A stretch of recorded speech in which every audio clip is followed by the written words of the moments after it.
O ma, ba't nakabihis ka? Alis ka po ba? Oo. Nagkayayaan yung mga kumari ko. Syempre, ayoko naman tumanggi. Pero ma, paano po si? Bantayan mo muna. Ma, marami pa akong schoolworks tsaka magre-review pa po ako. Baka pwedeng ikaw po muna. Kay, huwag kang magsipagsipagan. Hindi ka aangat ng buhay mo yan. Ikaw na magbantay sa kapatid mo. Tapos na ako. Panggap ka pa eh.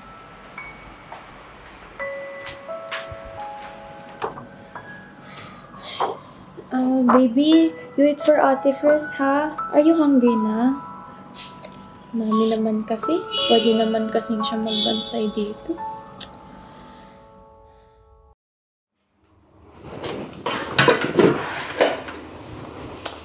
Hoy, Kay. Aalis ako Bantayan mo yung kapatid mo. Na naman po, ma. Parang kakaalis mo lang po kahapon na. Hindi po ba pwedeng bigyan niyo muna ako ng pahinga? Ayos Wala kang karapatang sagot-sagutin ako Hindi kita sinilang sa mundong to para lang bastusin ako. Ma, ganyan na po ba kasarado isipan mo? Ma, sabihin ko lang po sa'yo nag-aaral po ako.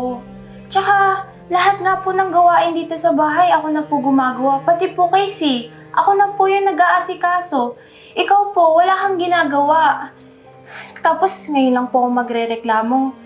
Parang ako pa po yung masama. Hoy! Eto tatandaan mo Anak lang kita. Kaya lahat ng gusto kong ipagawa sa'yo, gagawin mo. Naiintindihan mo? Huwag ka magsipagsipagan sa pag-aaral mo. Hindi yan ikaangat ng buhay mo. Kaya po pala wala kayong narating. Aba? Hoy! Alam mo, matitiis kong sagot-sagutin mo ko. Pero yung susumbatan mo ko kung anong narating ko sa buhay, wala kang karapatan. Dahil kung hindi dahil sa akin, wala ka sa mundong to. At kung ngayon pa lang pinagmamalakihan mo na ako, lumayas ka sa pamamahay ko! Peste ka!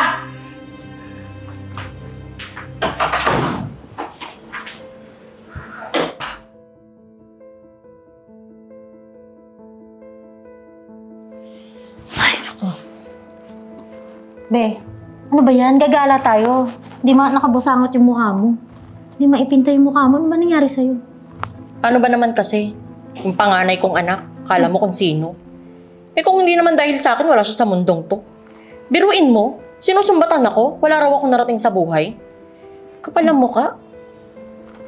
Ba't ba naman kasi? Ano ba ginawa mo sa kanya? Baka naman kasi sumusobra ka na.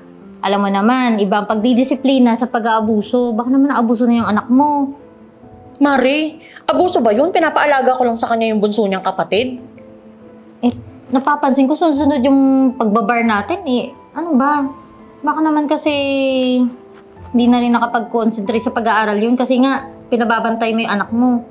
Naku, mag-aaral pa siya ganun din naman, magbabarka din naman siya after.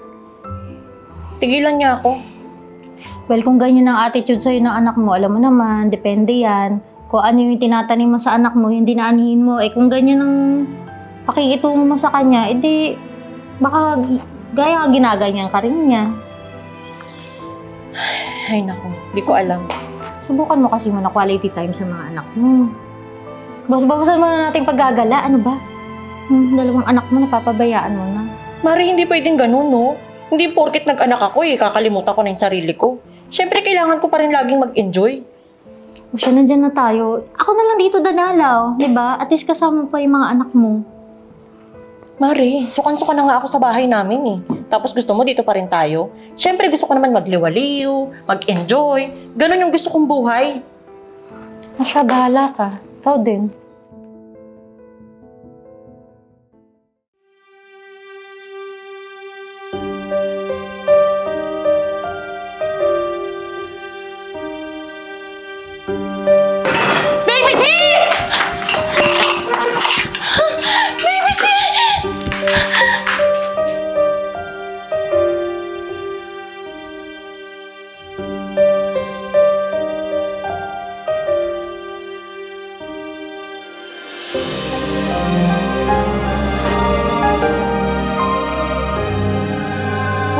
magpanggap na nasasaktan ka. Anak? Really? Ano to, joke? Alam mo, Kasalanan mo lahat ng to eh. Kung hindi ka sana naging pabaya, sana buhay pa yung kapatid ko. Minsan ka na nga lang magpakaina. Palpak ka pa. Oh, bakit mo ako tinitignan ng masama?